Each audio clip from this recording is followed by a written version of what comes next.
Welcome to Mornings with Matt, personal and professional development training that connects the art of acting with critical life skills and self-mastery.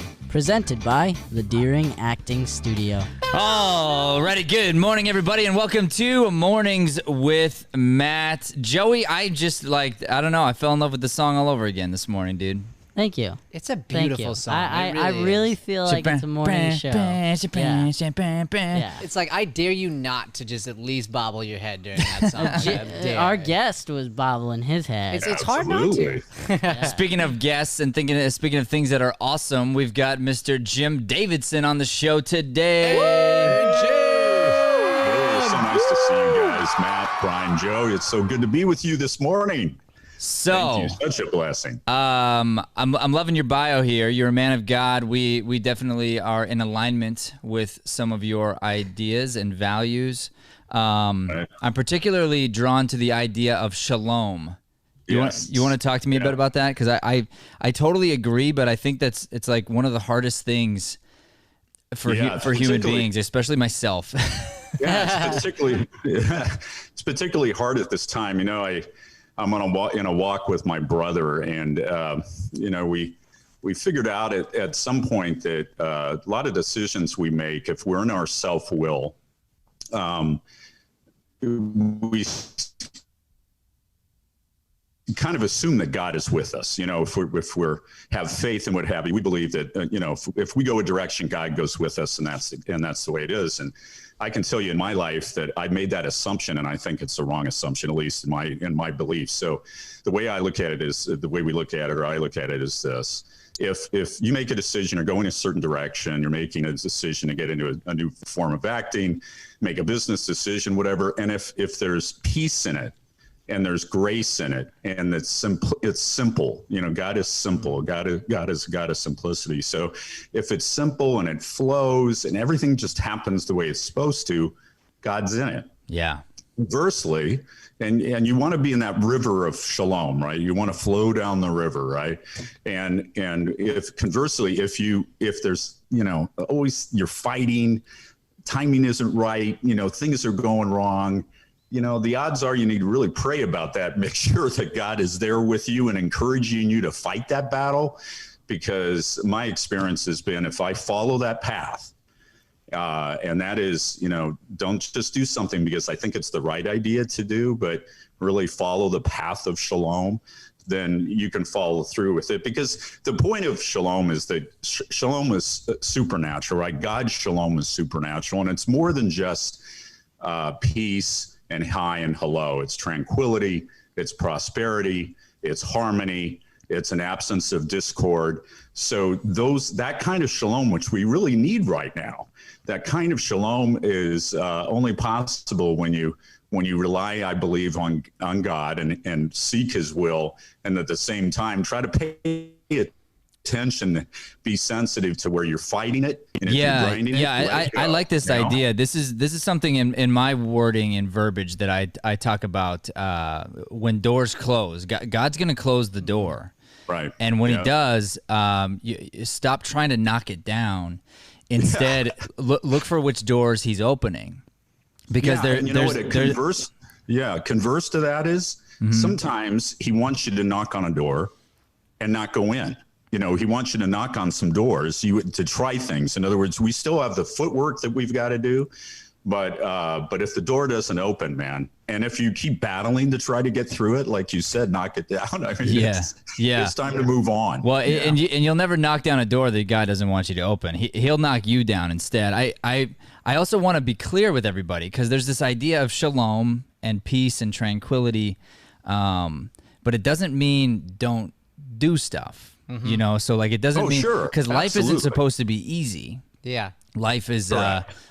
Life is full of obstacles and full of challenges, and God puts a lot of those in our way. They're all teachers is the way you can look at the obstacles in your life, but God is in it when it's good. I mean, that's another thing that I say a lot is God is good, so when you feel good, it's like that's what God is. Yeah, and Matt, that's how I ended up back here. If we remember, yeah. And that was the exact advice you gave me. I was in youth ministry and trying to figure that out. But there was this job that I like really wanted, and it just kept like not happening, and I just wasn't feeling good about where I was, and that was your advice to me at that time, was just like, hey, maybe a door's being closed, like just be praying on it.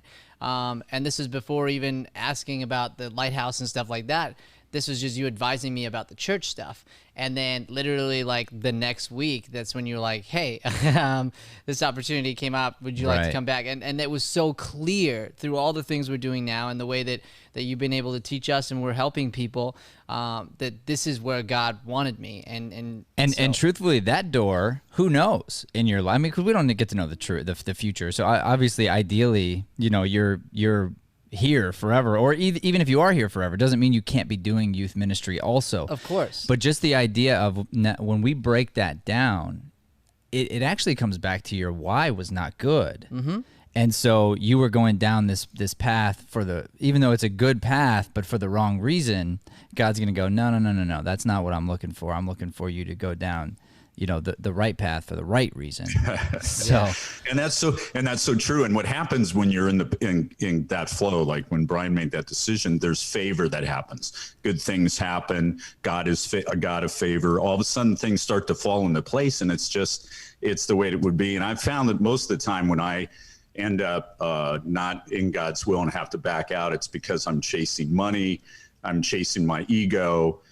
It seems like a good thing to do, but again, when I start to feel that, things are I'm working too hard at it. It's time to time to try another door. Yeah, and this idea of peace and and the feeling of goodness, it's actually it's in a lot of religions, and it's in a lot of practices and ideas. Yes. It's prevalent everywhere, and I think one really good example of this recently for us is this show in the morning has felt good. It's felt appropriate, felt something that we should keep doing. So we've been doing it.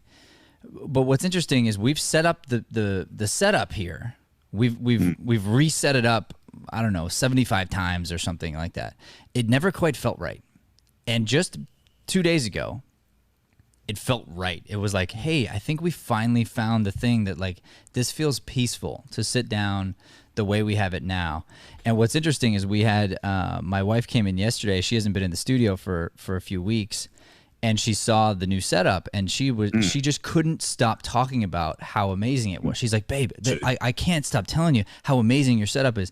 And I was like, what's incredible, Leanne, is that we already had that setup 6 months ago. It just wasn't peaceful. And now we found a peace about this room, and we found a very good use for something that wasn't being used before. And so we found, like, it feels like we're in shalom. Yeah. And I noticed the setup was different from the beginning. And I didn't say anything to Joey, but from the other shows. And when I saw it, I go, this is neat. And now that it's great to have you all three there together. I think the interplay where you can, I don't know. All I can tell you is it works for me too. And what's funny is we've always all three been here. We just didn't have a very good angle of each other. Yeah, exactly. It was like you were angled out. And, Well, and that goes right into within the piece. It's beyond our understanding. It's God's, and it's perfect. Correct. Right. So like the three of us being able to do this, and it's no coincidence now that it was all set up in the right timing that your wife and Michelle could come in and do it in that way and feel it out and going into just dedication. I'd like to take it aside and back into sort of acting and dedication. That's on you and Joey have crushed to make that happen. Like, and that's that I'm never gonna just be satisfied mindset. Like I'm gonna keep growing and keep working things because like you'll adjust little things. And honestly, I'd come in and like I barely even noticed it, and sometimes didn't even notice it at all. Like most times. So I'd be like, you'd be like, see this, and it's like a chord thing or something that I didn't even notice. But and that's the thing that I'm working on with you actually, because everybody can take a note of this. If you decide, you make this decision to become present. And I always tell, like my wording for Brian is always bring yourself into the room. And what I mean by that is get off of your own agenda for 1 second and come down into the space. And then you notice little things, And when you notice these little things, you can either compliment or you can correct or you can, make adjustments and whatnot. And Joey and I had a really good analogy thing happen when he surprised us one night and he painted our floors in the theater. He repainted everything black. Okay. And so it looked really beautiful. And I came in and I was surprised. I was like, wow. And I'm in really early, so I walk in with my socks, and I pointed something out to him for him to understand a concept, actually, because it sounds like a jerk move, but it wasn't. I walk in and I go, hey, look at that. And he's like, what? I go, there's a white speck right there. There's one white speck. And he, he looks at me and I was like, and I'm not pointing this out to say you didn't do a good job, because it looks amazing in here. But I'm pointing it out to let you know that this is what my eye sees. I look for always, is there a way to get better? But only because you did such a good job is this white speck noticeable. Because if you hadn't done it, there'd have been 100 white specks, and this one would have never been noticed. And so as we progress, as we move forward, now that we're in this really nice, peaceful space, my brain is already going to, different technologies, new ideas that we're not going to invest in right now. We don't need to. But now I can actually live in that creative space because I'm not bogged down by the chords and the wrong angles and the other things. You know what I'm saying? Yeah, 100%. You remember that day, Joey? Were you offended at first, or did I get the point across immediately? Yeah, I mean, honestly, I remember it vaguely, so I don't remember my exact reaction, but I can't imagine I took it well. I'm a very reactive person, especially back then. So. Well, hopefully I complimented you enough up front. I mean, but, I knew you were like super happy about it or whatever. So so I don't think I like mistook it that way. But you're right. I mean, I guarantee I probably was like, what really, the heck? like, the white speck. Jim, is that a concept you understand?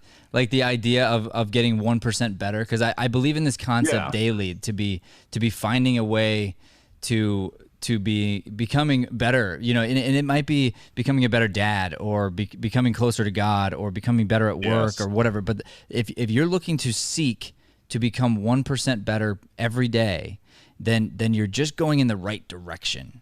So that's something I live by and believe in. Do you agree? I do agree with that. And I also, what I've tried to do, which I didn't used to do, the D word, I call it, the discipline word, used to be one that I just, I can do it. I don't have to, I just show up. I don't have to study. You don't have to spend a lot of time with it. And part of that came from that I was blessed that things came quickly to me. Mm-hmm. But the reality is discipline really is freedom. And I try to build discipline in every day to developing what you're talking about on specific things where I have time, where I focus, and I just try to get better. And I used to do that same thing, and you can get, there's always something new to learn, right? Yeah. Oh yeah. And I used to do that same thing with being able to show up. And I believe it's more of a curse than a blessing, actually. Mm-hmm. So because when you can get away with it, you really have to mentally overcome, to go, hey, there's a discipline in line, because it's not like I didn't do good. It's just I didn't do as good as I know I could have done. And as soon as you start holding yourself to that new standard, life changes completely, which is great. Hey, so let's dive into some of your ideas here and questions. You want to talk about podcasting and maybe even like a transition or just some additional work that you'd like to start doing? Yeah, I just think, we're spending so much time now in this method. We're auditioning at home. There's so much. I've thought about having a radio show, which, is a whole different area and investment and what have you. And so I guess my questions are around, if you're going to develop a presence, if you're going to get good at doing it at home or in a specific location, it's got to have a professional, what level of professionalism is required. And so that's where my question center is, kind of around that whole development of podcasting. Is radio still valid? And if we were to develop a podcast process or a way of just plugging into the industry, what would that look like? What's the best way to do it? And what would the technology look like? How high tech does it need to be? You know, all that kind of thing. Well, I gotta say, just to start, you're the best sounding guest we've ever had. Yeah, got that So voice. you're doing something right. Yeah, here's the deal. So I can answer for you, but I should really answer for everybody. Sure, and be careful about what I say here. The truth is, it needs to be about as high tech, I think, as you're willing to learn how to use. Right. Okay. We had a really, really high tech soundboard here for a long time. We used to have a really expensive camera that by the time we learned how to use it was already out of date. This was probably 8 years ago, before I learned that discipline word. And so so now it's like, you know, we've got some really nice things, but everything that we've purchased now has become, does it enhance the show? And in what way, and does it enhance our classes? It's all about the experience of the user. So for us, it's like, this isn't about me. This is about how do we deliver this to the people we're talking to, and So I like to also say there's no excuse for not getting started.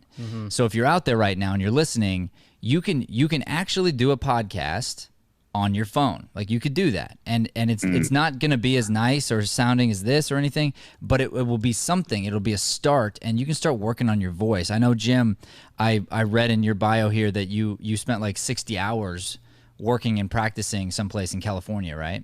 Yeah, I did. Well, that was a radio show. That was a live radio show, and then I probably spent $20,000 on VO classes, two different studios in Burbank and Orange County. So, I mean, you know, you can just always spend money in that. And part of it is learning how to just project. I mean, it's one thing to have a voice. It's another thing to be able to translate it into a commercial, or to be able to adjust it to the right circumstance and things like that. So yeah, you know, and your voice is amazing. Is super critical. Yeah, your voice is amazing, and you've got a really good like vibe going and whatnot. But see, that's an investment. It's something I look at 20 grand. I'm like, that's not that much. I mean, it sounds like a lot, but really, you know, you're just training to become a better you, and then now you have this skill that can be translated, you know, exponentially. So. So for you, like Joey said, your mic right now, it's good. You know, like you're fine. So this mic's fine. Yeah, the sound is fine. I say, like, you want to upgrade when you're forced to. So you start to do a sound, you try to do something special with it, and you're like, I ran into a limitation on my equipment, and I really need to do the thing I need to do. Therefore, I'm going to invest in the next step. Gotcha. But so many of us, myself included, have invested in things before we were ready. And you know, in my new book that's coming out, I talked about this idea of the truth of earned confidence, right? So you've got $20,000, and let's just say 1,000 hours of VO training to have earned your confidence to be where you are, to just even start the show. The, you know, the radio show or the podcast, right? So then somebody else starts, and they shouldn't expect to be where you are, and it wouldn't. It's probably yours is going to be more successful than somebody else who just started, who doesn't have all that experience, probably. But that doesn't mean they can't lap you if you don't keep doing the work. Right. But as of right now, like that's you've earned that type of confidence even to be on tape today. So the example I give in the book is, if you're let's just say man A walks in and he decides to learn the piano, and he works on it for about a week, and he learns that Twinkle Twinkle Little Star, and he actually learns it. He can play it. Yeah. Okay, great. So the truth is, should he be confident? Yes, actually. He can be confident in the fact that he can play Twinkle Twinkle Little Star. He can play it. It doesn't mean he can play it easily, but he can play it. Okay. Now, the very next question is, should man A go out and buy a Steinway piano? Yeah. Should he have an agent who books him at Carnegie Hall to play the no, because he hasn't earned that, right? So it's like, can he buy a Steinway? Sure, but is he going to be able to nuance that instrument? Like, there's no way. So that's kind of my take on all this stuff is, do it, but there are no shortcuts. You really have to do the work, put in the time, and then, you know, success will follow passion. I know you were yeah, gonna say I want to something. throw down something about the money really quick, because I like what you said. You know, 20,000 sounds scary, right? But what we don't really think about is the return on investment. And not just in the acting world, not just in what you're doing with your voiceover, but we talk about it a lot in our classes. We're developing people, you know. We're developing people to grow and become better versions of themselves, and then go out in the world and inspire others to do the same. So you think about something like working on your voice and taking classes on your voice. There's so many things that you're getting a return on. If you continue to work it in the way that Matt talks about, there's no way you're not successful. You know, there's no way. Well, and take Jim for instance. He's already used it at his work to do different commercials and different things. He's already used it probably in the boardroom, and probably, you know, the amount of confidence you get on the inside, it definitely, you know, it comes out. Absolutely. And so that's purely there, and then like you said, in the confidence in your family life, and like in all these other areas, like you're growing, and then it's easy to forget that. It's easy to like forget where it came from. And it came from all those hours and hours of investing on you. And then when you do that, that's when you can set yourself up for success. And Hey, so Jim, so let's move on to this radio versus podcast debate here. And I'm just curious, why do you want to, why is radio in your mind in the first place? Is it just that's what you know? Well, I like being in the studio. Obviously you're in a studio. It's probably that whole thing about the effort expended, right? In other words, if you get on a radio station, they already have people that follow them, that listen in. My theory would be that you could reach a broader audience faster. That's my thought. Sure. Okay. The trade-off to that is, I've researched it, to do a regular show a couple times a week, at a reasonable time, you're going to spend $3,200 a month, $1,800, $2,000 minimum. So, I mean, that's a big commitment to get a show started. And I always thought, well, I'll just get on the radio. I've got a voice, I got a face for radio, the whole thing. I mean, the bottom line is I'll just get on the radio. The reality is, they'll know that I should be. And the reality is, there's still radio stations are struggling. The people that make the big bucks, the Rush Limbaughs and the like, they make $1 million, $2 million, $20 million. That's great. But most of the folks are not making that much. And a lot of folks get started by having to invest a lot regularly. So I guess you put that all together and say radio, seems like it would reach a broader distribution. But podcasting, you can, if you get good at it and you get a following and you use social media right? That's the other issue, is how do you build an awareness in this new age? Because for me, it's new. Yeah. How do we take, Mornings with Matt and expand it to where, someday we've got every morning, 500,000 people listening. And you know what? I don't know, or else I would have it already. But my theory is this. We other than we took a week, and then we took another week for Valleywood. So maybe besides say about 10 days. We only took 1 week so far. Okay, so 1 week we took 1 week off. Recorded the other ones. But we haven't missed a day basically. Yeah. My thought is consistency.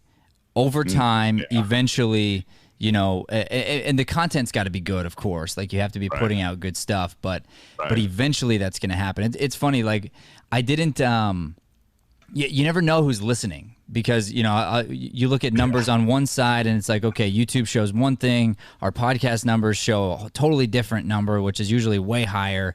And then and you don't know exactly what to trust. And then YouTube's numbers, like, they don't actually come back to you or even show publicly for, sometimes a week. And so you're always playing catch up on these analytics. So in the beginning, you really just got to worry about your content. Is my content good? And what is it, the message I'm trying to put out there? Okay, that's number one. Number two is, let's look at that investment. So if let's say you're willing to spend $2,500 a month. Okay, cool. Now it's like, all right, what do I get from the radio? I get I get the equipment, it's already there. I get the studio, that's already there, and I get a somewhat of a built-in audience that didn't ask for me. You know, they didn't sign up for me. They didn't subscribe to me, but I get them, you know, ideally, and I get a chance to win them over. Because otherwise, here's the thing: those listeners that are already on that radio station, they're not gonna stay listening to you. You still have to earn those people, you know. So the first time they hear you, they're either gonna go, "Oh, cool, new voice that I like," or they're gonna go, "Ah, who's this guy?" And they're gonna switch channels, you know. Right. So you go, okay. So with my $2,500, what could I do with my own marketing and with my own building my own stuff? And in which way is my return on investment? You know, say over a year or 5 years, which way do I think it's going to come back to me bigger? And I don't really know the answer. I think that may be different for different people. Yeah. It's kind of like publishing your own book versus having a publisher do it for you. You know, if you go through a publisher, you got to pay usually. Once you get in there and they accept you, then all of a sudden, you know, you get like, I think it's like 10% or something of your book. And that's the downside. The positives are they get it out there. You know, they get it out to the world. I did self-publishing, and now because of the book, it did its own kind of success run. We're now in stores everywhere, but it didn't start that way. We didn't get that big bum rush up front. And then, you know, but we get 50% of everything that book makes, and we have zero printing costs still. So, so it's a catch-22, and you got to really, like, you know, and I'm not saying, because I don't know, I've never gone the other route, if publishing the other way would have been better for us. I really have no idea.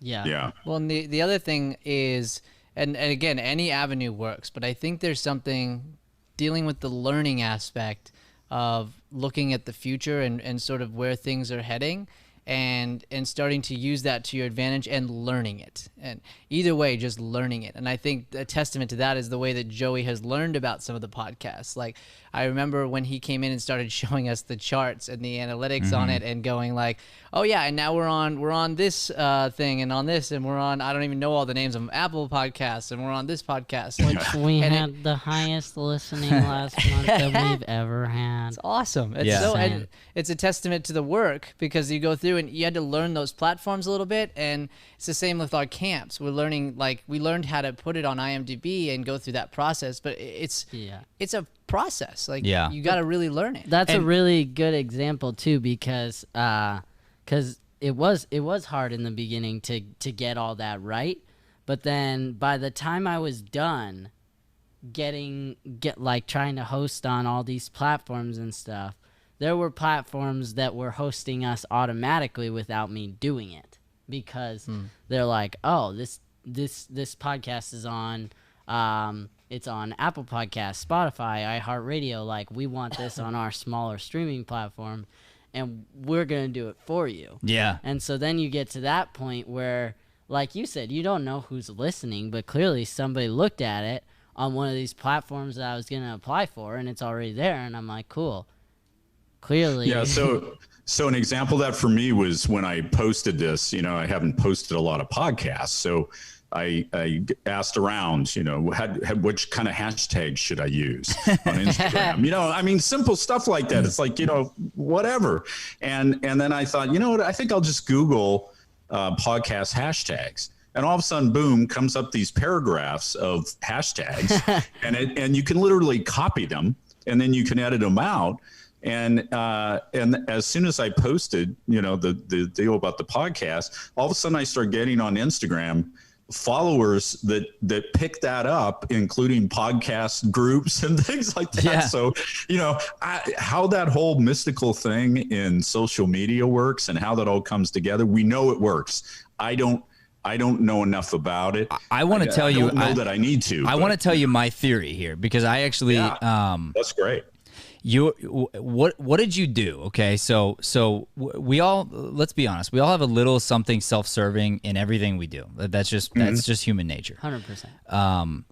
But truthfully, if you shared the podcast that you're about to be on, there's a little bit of something cool, like, hey, I'm on a podcast, but it's also you're helping our show. That's the truth, right? I think that there's something very attractive about giving to other people. So for us, when we have a guest on, we make it all about the guest. I mean, you become the hero of the show. You're the hero of the thumbnail. Like, it's all about you. We really sincerely want to lift you up. So by doing that, I think people can relate to that, and they get excited about connecting in with someone who's not trying to brag about themselves, but they're trying to legitimately help others. So people could see that when they see your post and they're like, hey, I'm going to be on this podcast, and you're posting for the right reasons.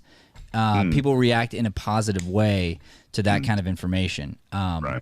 I even had somebody just yesterday, a guy we work with, he said he does like a lot of our construction work around here, and so he like happened to listen to the show one morning, and he's been kind of following and messaging ever since. And he said his wife accidentally overheard the show in the background for a couple days in a row. And she's like, you know, I really like those speeches that guy gives. I like, it's really nice. He's like, it makes me want to go to work, makes me want to, like, you know, be productive. And he's like, yeah. But I realized, like, that's a way the show grows right there organically, because there's someone listening who found it. Now his wife was sort of passively introduced to it.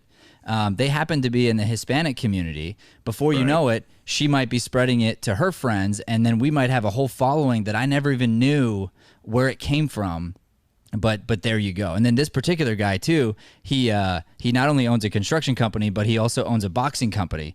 And now he's telling me that he wants to get all of his boxers on the show, because he's like these you need to like whip these guys into shape. And I'm like, all right, you know, we'll do that.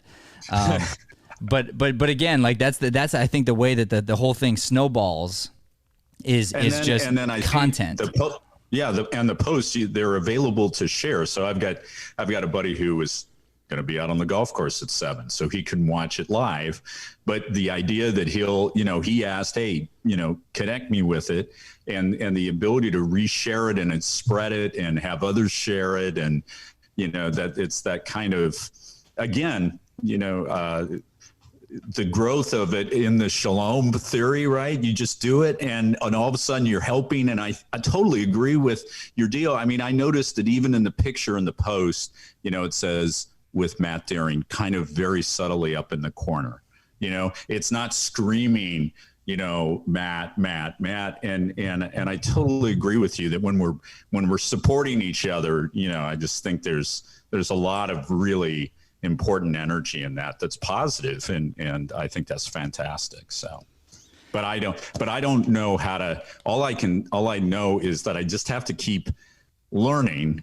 Yeah, like you said, you've got to keep learning this stuff, and then you don't know what that combination is going to be that boom, all of a sudden triggers. And you know what might be a fun experiment, actually, because I was thinking about this earlier when you were talking about radio. Because I remember now way back when I did a little bit of that research too, about like, do I want to start a radio show kind of thing. But the truth is, I just was not ready. Like, I'd be more ready now than I've ever been. Yeah, for sure. So when I heard you kind of reminding me of that process, it could be something where that's either an ongoing or even just like a over a time expense that's just used to market back to your podcast, really. Okay. Because if you look at a lot of the radio personalities, they're starting to have their own podcasts also. Mm-hmm. And so they're starting to transition some of that. You know, we work with Frank Caliendo, and he works with, what's his name, on his podcast? Dave. Is it Dave? No. It's... I don't know. I'm forgetting. Looking it up. Guy from 98. Doesn't matter. John Holmberg. John Holmberg. Ah, yeah. It came together. John Holmberg in the morning. Yeah. Anyway, I think that's the first time on this show we've just like all gone. I'm like trying to find it. I was just going to start throwing names out. But you know, so Holmberg in the morning. I mean, he's huge. I mean, he's a massive name. Frank Caliendo, massive name. and they're podcasting together. They have a very, very successful podcast, and so, good for them. But I remember, because I was training Frank at the time. He's like, hey, I'm gonna start podcasting, and he kind of even like invited me to be a part of it at first, and I ended up not getting to do that. But at first I was like, yeah, man, I'll just be your producer and just stay quiet. Like, that sounds awesome to me. And but his philosophy up front is, he goes, Matt, here's what I'm gonna do. I'm gonna build this amazing studio at my house, and then it's gonna be available for free for anybody who comes to town. Wow. Because he knows a lot of like comedians, up and coming comedians and whatnot. Sure. And he's like, anybody who happens to be in town who needs a podcast space, they're just going to get access to mine for free. And I'm like, oh, that's cool. And he's like, well, why would I do that? And I'm like, I guess the connections and stuff. He's like, well, yeah, but here's the deal. If they come to my place and do the podcast for free at my place, it'll get known that this is the place to go, but I get to be on all their podcasts. And like, that's a sacrifice for me, because it's my time and I'm donating my name to their podcast. But guess what? All their followers now get to come back to mine. Yes. So he's like, every time I do that, it's a pull back my way. But it starts from just a giving mentality and not wanting anything in return, but just understanding that probably that will be the return on investment as long as he shows up and does his job and he's excellent on their podcast. They're going to go, who is this funny guy? And they're going to want to go follow him. Did he do it in the De Niro voice when he told you that? I'm just curious. Because it sounded like something that he could do in the De Niro voice. Yeah. I wish I could do it, but I can't. But yeah, no. I mean, I would love to see you try, putting you on the spot, just try things. Yeah. I probably. So it's so great to know on that basis that you guys have now just offered the studio to me to run my podcast. That'll be just fantastic. Is that crazy? Is that what you heard? Show will be set up. Where's the laugh button? Oh, there it is. That's very funny. That was great. You should, though, come down here. I think one of your other questions was about master classes. Yes. Ask me about that, because I'm gonna give you a pretty hardcore answer. Well, based on what we've talked about, I mean, I think my reaction is that I had to come down and participate in the classes and spend the money and take the time and learn and get better at everything. So that's my gut reaction. But for everybody else, what was the question? Oh, the question is, let me see if I can find it here. I think it was something like, how would master classes fit into my acting career? How would master classes fit into my acting career? Okay, great. And this is a question for everybody. If you're like, hey, how does the acting class, how does the master class fit into my acting career? My answer to you is this: you don't have an acting career if you're not training. Period. You just don't. So you flip the script on that and go, like, how big of an acting career do I want to have? How good do I want to get? And it doesn't matter if you train with us or you train wherever, but you need to be in a master. You have to get into the hardest class you can get into, and hopefully you can't get into some of these classes, and then you have to earn your way in. And just thinking about, if you're not training every day at whatever you're doing, aren't you in the financial world, right? Yes. So imagine going 3 months without understanding what's happening in the market. Right. And then making a decision or going to work. Like, you would never, ever do it.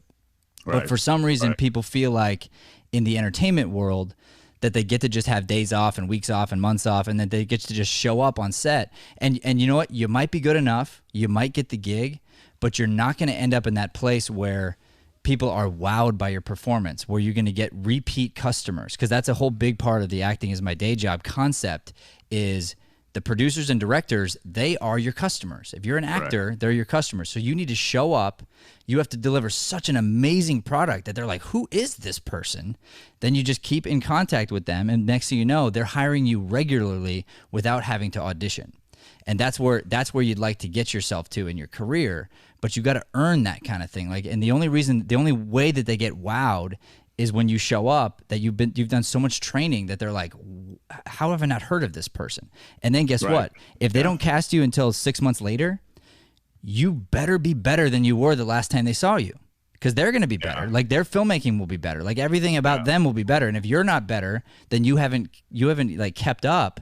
They'll find the next person. I mean, it's that easy, because because it's money at the end of the day. You know, they need to make money on you, and you should see it that way. You should see your product as like an Apple computer and go like, would I ever buy an old one? You know, like if the new one comes out and I had the option, I'm gonna get the newer version. And is Apple ever gonna stop improving? No. They never will. So we have to look at that in ourselves and go, okay, let's be honest about our own craft and go, all right, I should be seeking the worst, the hardest, the most critique, so that I can continue to better what this instrument that's going on inside. So just really quick to repeat for the Instagram audience, because I thought it was so cool. So the question again was, with the masterclass, how do you fit masterclass into the acting career? Would you say it one more time, just right for our Instagram? Yeah. So the idea is you don't have an acting career if you're not training and taking class. It's the truth. I know. Like, I just love when you say it so bluntly, when it's so truthful, and I wanted them to hear it because I missed that first part. And why don't you show them me smiling afterward too? Because I do get intense, but we got the smile right there. But it's so true. Just stop thinking that you're a professional actor if you don't treat it professionally. Yeah, that's true. You can't be a professional race car driver without practicing, without having a coach that teaches you certain things, you know? It would never happen. So there is no shortcut in life, in acting, period. It's all the same. Yeah. Joey's nodding his head like, why you giddy, bro? Huh? I'm just loving it. Oh, good. Loving the And I guess the opportunity is that when you really learn more, you know, as you get better at things, you get better opportunities. You get to have bigger opportunities. But it's also, there's a lot of fun when you know you've nailed something, you know, when you've nailed a part or what have you, and everybody gets it that's been watching it. You know, there's no better feeling than that. You know, it's like closing a big deal in business or what have you. And I think, you know, for me, the balance is, you know, how much time I want to put into an acting career while I've got another career. Right. And how do I spend that time? But I, you know, one thing I'll say is I always, time just flies by, and I always love in this environment, you know, being where we are right now. And anytime I've done any acting classes, anytime I've done any voice, so I mean, it's all the same. I mean, I just get lost in it. So, you know, again, that's just a matter of me stepping up, having the discipline to say, I'm going to do a class. I'm going to be in a class, you know, every week, you know, and it's just going to become part of what I do. You know, it's that D word again. I'm just going to commit to it. Yeah. Commit the resources to it. I'm going to get better at it. And you know, in my life, it's always been that if I've been willing to do that and I stay consistent with it, I get a result that I never even imagined I was going to get. Right? Exactly. And I find that the people who really get it, they get to a point where the gig gets in the way of the training, and they're like, I gotta miss. They're sincerely bummed that they can't get better today because they got to go do the gig. And I'm like, go. What are you talking about? Go. And that's the idea, is like, be grateful for it, but realize that doesn't define you. You know, what defines you is your own work ethic, your own discipline. And I wanted to say one last thing too, on the reverse side of the, you know, when you have that opportunity and you know you're ready for it and you crush it, and you know, even you're beyond the skill level needed, and so you just show up and you just nail it. On the reverse side of that, there's nothing worse than getting an opportunity that you weren't prepared for. That's very true. We had somebody on the show who discussed that, an LA actor who, you know, had kind of he had gotten by on his looks, and he's a very handsome young man, you know, and just kind of like worked his way through the industry, but wasn't grinding on the craft. And he gets this big opportunity. I think it was for Silicon Valley, and all the lead stars are there, and it's like the big, huge deal. And then he couldn't perform under that pressure, and the truth is, he probably just hadn't earned it. And so then when that happened, and it was a huge confidence, like, just nail in him, that like, we're still working on helping him get over that thing. Yeah, and so so you look at this and you go, you think you want the lead actor in a show, like, you think you want that. Trust me, if you're not ready, you do not want the kind of ridicule and, you know, just absolute negative reviews and all the stuff that are going to come from you trying to be a lead in a network show when you don't when you're not good at acting, like there's probably nothing worse than the public scrutiny that a lead actor gets when a show's not good. And if anybody wants to just go back and check that out, that is Brett Bomeyer's episode that you're talking about. Yeah. And it's called "Don't Give Up on the Finish Line," and it's under the Mornings with Matt playlist. Which, by the way, you talk about learning. You can go back and look at these. Like, we've got hundreds of them, like literally hundreds. So I just like when you reference these because we learn from it too. Like, we watch these guests and we're learning from you guys as well. So hundreds. Hundred and some. So I was gonna say right. 100 and some. Hundreds. So I had a reviewer once review one of the early movies I did, and it wasn't a good movie. I'm not even gonna mention the name. But I was actually, what's funny is at least I had progressed far enough that I was like, this reviewer is actually a good reviewer because their review is really creative. The guy writes, it was like a 1-star review, I think, out of 5, and he writes I've never wanted a shrimp fork more so I could like stab my eyeballs out in there or something like that. And I was like, that's a very specific insult. Like, I really, really like appreciate that. Wow, that's really graphic. Yeah, exactly. And it's funny, it's like that was a smaller movie, you know, it was like a local deal and you know, whatever. And then, of course, like the producer pushed it forward and got it out in distribution. And I didn't even know it was out. And next thing you know, I see this review and I'm like, oh, that's a bummer. You know, but I didn't see it till like 5 years later after I'd already done the project. And I kind of like, I want to review and go, I agree. You know? But aren't you happy? Aren't you happy you weren't dwelling on that, like waiting for the release day and all the crazy stuff that like we talk about worrying about the gig? But if you were, like, if that was going to be the height of your week, month, year, whatever, and you're just waiting and then that review comes through and you see it the day it shows up, that sucks, man. Yeah. Versus, like, seeing it 5 years later, you're like, yeah, I agreed with him.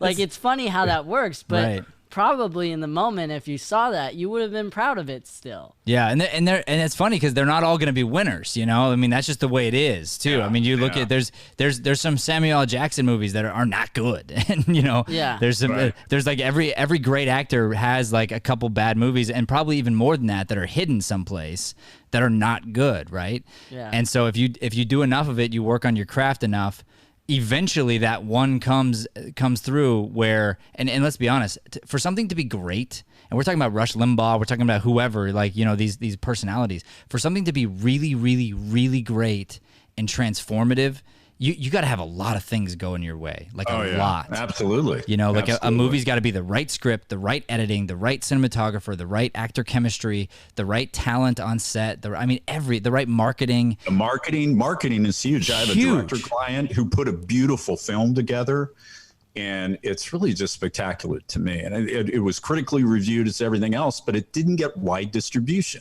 It's called The 12th Man, and it's just an incredible movie. And the way he portrays the lead actor in this, as this actor deals with the elements. Anyway, long and short of it is, it should have an incredible following. Where do we find this? Is this movie out there right now? Yeah, it's called The 12th Man. But where is it? Where can we find it? Is it you? Oh, on Netflix. It's on Netflix. I mean, but I mean, I don't know for sure, but I mean, specifically. Well, because I was going to say your friend's very lucky because now we just mentioned it on this show. Mm-hmm. So I mean, that's there's going to be a pretty big uptick, I believe, in the 12th Man viewers. It'll go way up now. Exactly. Yeah. So, at least 4. Like, at least give me 4. Here's the thing, Jim. My mom will watch it.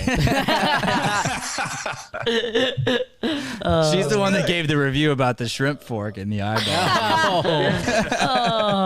That's funny. Ooh, ouch. All right, Jim. Well, I think we're gonna wrap it up here. You got anything else you wanna add here at the end? No, I just want to say I think every time I have an opportunity to interface with you guys, to do anything with you, it's just such a positive experience. You know, I know it comes from where your heart is at, and you can feel that, and I get it from you. You know, you're incredibly professional. It's just always a joy to be part of everything that I do with you. So I just bless you on that and wish you continued success, and love the way you guys work together.